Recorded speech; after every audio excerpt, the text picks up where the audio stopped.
नमस्कार दोस्तों, स्वागत है एक बार फिर आपके अपने YouTube चैनल जीवा स्टडी पर। तो हम राज्य मानवाधिकार आयोग पढ़ रहे थे और बहुत सारी चीज़ें हमने पढ़ लिया। आज हम पढ़ेंगे आयोग के जो कार्य हैं उनके बारे में। ठीक है, मानवाधिकार आयोग के कार्य।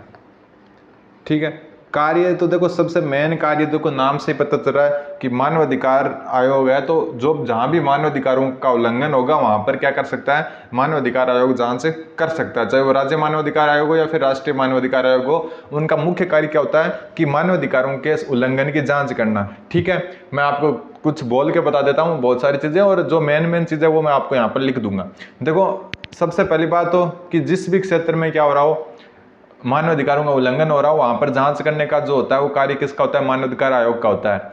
और मानवाधिकारों का उल्लंघन आप किसी भी क्षेत्र में मान सकते हो, नागरिक क्षेत्र में, राजनीतिक क्षेत्र में, आर्थिक क्षेत्र में, सामाजिक क्षेत्र में, सांस्कृतिक क्षेत्र में। तो हर एक क्षेत्र में जो होता है वो जो है, अगर मानवाधिकारों का उल्लंघन होता है कहीं पर, तो उसका जो कार्य होता है जांच करने का होता है मानवाधिकार आयोग का। दूसरा एक मेन कार्य है जो मैं आपको बता देता हूँ कि राज्य मानवाधिकार आयोग क्या करता है, जो जिला मुख्यालय होते हैं ना, जिला मुख्यालय, एक मिनट थोड़ा सही से लिख देता हूँ। जिला, अपने पास क्या है, एक टैबलेट है जिसमें थोड़ा सा लिखने में क्या होती है, परेशानी होती है। जिला मुख्यालय, जितने भी जिला मुख्यालय है वहाँ पर क्या करता है, ये मानवाधिकार प्रकोष्ठ की स्थापना करता है। मानवाधिकार प्रकोष्ठ एक कार्य ही है। बाकी तो देखो, मानवाधिकारों की उल्लंघन की जांच वगैरह ये तो नॉर्मल है, सबको पता है। लेकिन एक जो कार्य आता है वो ये आता है कि ये जिला मुख्यालयों पर क्या करता है, मानवाधिकार प्रकोष्ठ की क्या करता है, स्थापना करता है। ठीक है, एक ये न्यायालय में जो भी लंबित मानवाधिकारों से संबंधित कार्रवाई होती है उसमें हस्तक्षेप कर सकता है। ठीक है, एक इसका कार्य क्या है कि जो न्यायालय है वहां पर क्या है, लंबित, न्यायालय में लंबित, लंबित का मतलब कई दिनों से जो केस चल रहा है, लंबित जो भी मानवाधिकार से संबंधित, मानवाधिकार से संबंधित जो भी मतलब केस चल रहा है उसकी क्या कर सकता है, ये जांच कर सकता है, जांच कर सकता है। ठीक है, सबसे मेन कार्य क्या हो गया, जिला मुख्यालय पर मानवाधिकार प्रकोष्ठ की स्थापना करना। और उसके बाद में जो एक कार्य आता है वो आता है कि न्यायालय में जो लंबित मानवाधिकार से संबंधित जितने भी मतलब चल रहे हैं जो भी मामले, उनकी जांच कर सकता है। ठीक है, बाकी इसके मैं बोल के बता देता हूँ। ज़्यादातर जो भी मान लो कि जेल है वहाँ पर बंदियों को मतलब किस हिसाब से रखा जाता है, वहाँ पर प्रताड़ित तो नहीं किया जा सकता, इनकी जांच कर सकता है। हिरासत में कोई भी अगर मौत हुई हो, उत्पीड़न हुआ, उसको रोकने का अधिकार भी मानवाधिकार आयोग को है। ठीक है, मानवाधिकार आयोग मानवाधिकार के क्षेत्र में जो भी शोध कार्य उन्हें प्रोत्साहित करना है, मतलब लोगों को मानवाधिकार के प्रति जो शोध कार्य किए जा रहे हैं उनके लिए प्रोत्साहित करने का कार्य भी किसका होता है, मानवाधिकार आयोग का होता है। ठीक है, आतंकवाद से पीड़ित लोगों का मतलब, या फिर आतंकवाद के कारण जो लोगों का मानवाधिकार हनन हो रहा है उसका भी जो जांच करने का किसका जो होता है, उत्तरदायित्व राज्य मानवाधिकार आयोग का होता है। ठीक है, एक 14 वर्ष की आयु तक का जो बच्चा है उसको निःशुल्क शिक्षा प्रदान करना और उसका गरिमा में जीवन व्यतीत हो सके उसका प्रबंधन करने का भी कार्य किसका होता है, मानवाधिकार आयोग का होता है।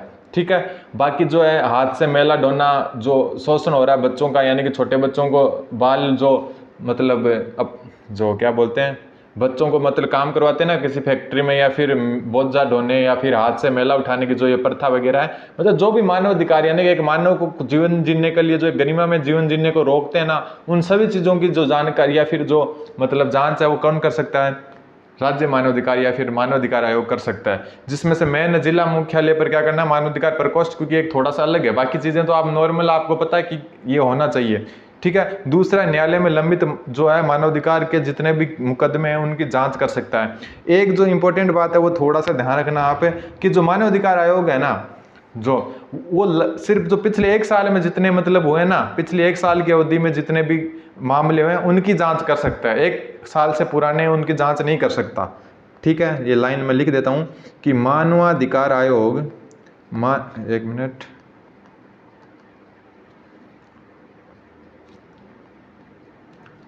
मानवाधिकार आयोग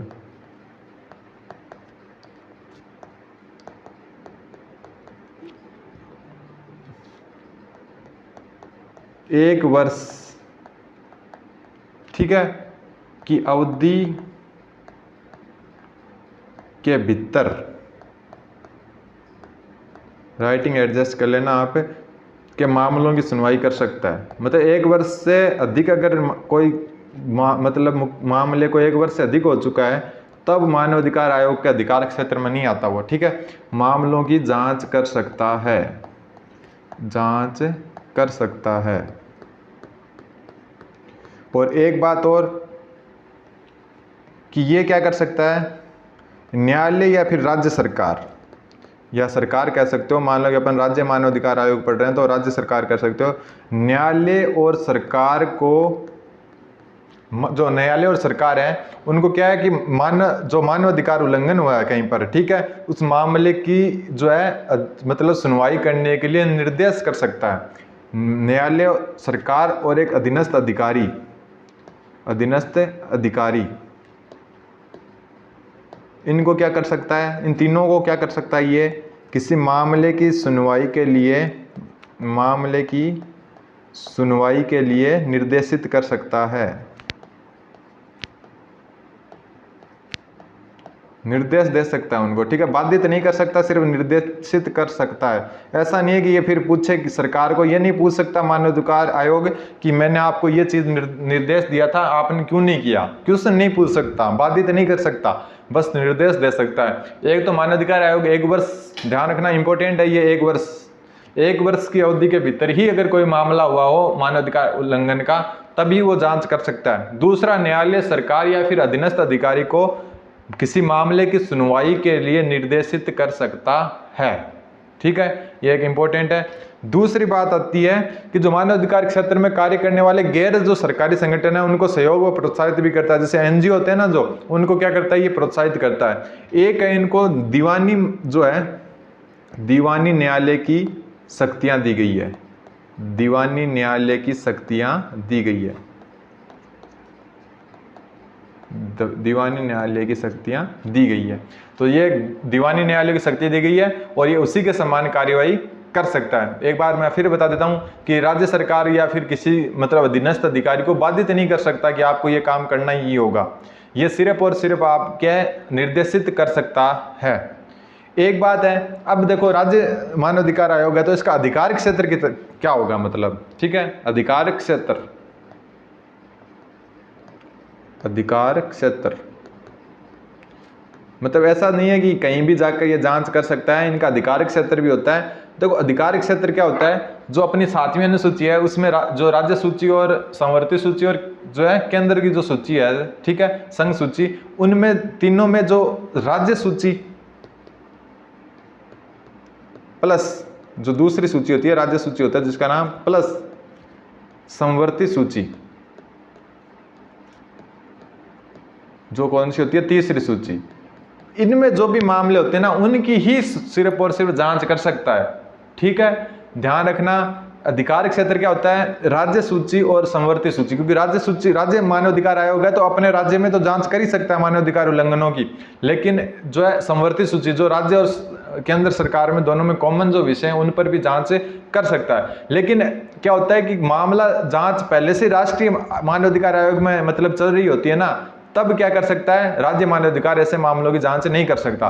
ध्यान रखना अधिकार क्षेत्र में एक तो आता है राज्य सूची और एक संवर्ती सूची। राष्ट्रीय सूची के किसी भी विषय पर राज्य मानव अधिकार आयोग क्या नहीं कर सकता, जांच नहीं कर सकता। दूसरी बात है कि अगर राष्ट्रीय जो मानव अधिकार आयोग है, राष्ट्रीय मानव अधिकार आयोग, राष्ट्रीय मानव अधिकार आयोग में कोई मामला क्या चल रहा है, मतलब अभी चल रहा है, ठीक है, या फिर मान लो कि जांच पहले से चल रही है, जांच चल रही है, कोई भी मामला हो चाहे वो राज्य सरकार के अधीन हो, चाहे संवर्ती सूची में हो, चाहे वो राष्ट्रीय सूची में हो, अगर राष्ट्रीय मानव अधिकार आयोग में अगर कोई किसी मामले की जांच चल रही है ना, तब आपका जो है राज्य मानव अधिकार आयोग, स्टेट ह्यूमन राइट कमीशन क्या नहीं कर सकता, जांच नहीं कर सकता, जांच नहीं कर सकता। ध्यान रखना, जांच नहीं कर सकता, ये बात आप थोड़ा सा ध्यान रखना।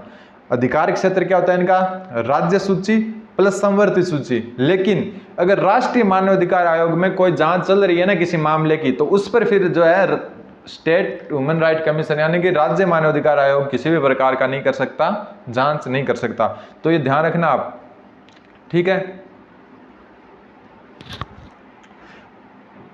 एक बार मैं वापस आपको पूरा क्लियर कर देता हूं। कार्य क्या होते हैं? जिला मुख्यालय पर क्या कर सकता है? मानव अधिकार प्रकोष्ठ की स्थापना कर सकता है। न्यायालय में कोई भी लंबित मामला चला मानव अधिकार का, उसकी भी जांच कर सकता है। ऐसा नहीं है कि न्यायालय में चला उसकी जांच नहीं कर सकता। ठीक है, 1 वर्ष से ज्यादा पुराने मामले पर मानवाधिकार आयोग का जो है कोई जांच नहीं कर सकता। 1 वर्ष से अगर पुराना मामला है तो मानवाधिकार आयोग के पास कोई अधिकार नहीं होता है। ठीक है, न्यायालय सरकारी या अधीनस्थ अधिकारी को किसी मामले की सुनवाई के लिए निर्देशित कर सकता है, बाधित नहीं कर सकता। ध्यान रखना, सिर्फ निर्देश दे सकता है, बाधित नहीं कर सकता। और ये सवाल भी नहीं कर सकता राज्य सरकार से कि हमने ये आपको निर्देश दिया था, आपने पालन क्यों नहीं किया। ठीक है, और दीवानी न्यायालय की शक्तियां प्रदान होती है, ये थोड़ा सा इंपॉर्टेंट है, आप नोट करके रख लेना। फिर अधिकार क्षेत्र, अधिकार क्षेत्र इसका होता है राज्य सूची और समवर्ती सूची के जो भी विषय है ना, उन पर क्या राज्य मानवाधिकार आयोग कार्य कर सकता है, जांच कर सकता है। राष्ट्रीय मानवाधिकार आयोग, जहां पर मतलब कोई मामले की जांच चल रही है किसमें? राष्ट्रीय मानवाधिकार आयोग में, तो वहां पर जो है राज्य मानवाधिकार आयोग जांच नहीं कर सकता। ध्यान रखना, जो अगर मान लो कि राजस्थान का कोई मानवाधिकार उल्लंघन का कोई केस है, उसकी सुनवाई का या फिर मामले की जांच कहां चल रही है? राष्ट्रीय मानवाधिकार आयोग में चल रही है।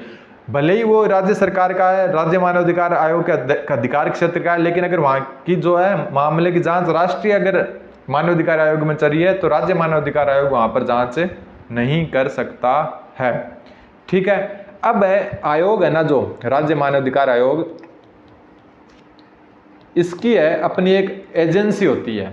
ठीक है, राज्य एक अन्वेषण एजेंसी होती है, इन्वेस्टिगेशन एजेंसी होती है, अन्वेषण एजेंसी।